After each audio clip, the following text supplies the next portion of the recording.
আজ আমেরিকান দাদার বিরিয়ানির দোকানের সামনে দিয়ে খুবই সুন্দর একটা জায়গায় ঘুরতে গেছিলাম। জানো তো আমেরিকান দাদার বিরিয়ানির দোকান কিন্তু আমাদের বাড়ি থেকে খুব একটা বেশি দূরে নয়। তোমরা কে কে দাদার দোকান থেকে বিরিয়ানি খেয়েছো আমাকে কিন্তু কমেন্টে অবশ্যই জানাবে। দেখো আমি গ্রামের মেয়ে হওয়ার কারণে না গ্রাম শাক সবজি এসব খুবই ভালোবাসি। তো যেহেতু আমরা এখন শহরে থাকি সেই জন্য এসবগুলো না খুব একটা বেশি দেখতে পাই না।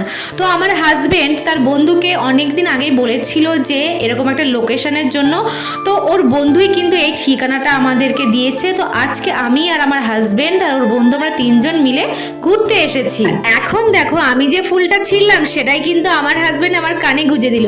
এই ফুলটা কিসের ফুল তোমরা কিন্তু জেনে থাকলে অবশ্যই কমেন্টে জানাবে। এখন দেখো গম বাগান দেখালাম তোমাদেরকে, টমেটো বাগান দেখালাম, এমনকি সর্ষে বাগানও দেখালাম। এটা হচ্ছে ফুলকপি। এখানে দেখো কত সুন্দর কলা হয়ে আছে। আমরা এখন বাড়ি ফিরছি আর দেখো হাবড়ার রাস্তায় কত জ্যাম।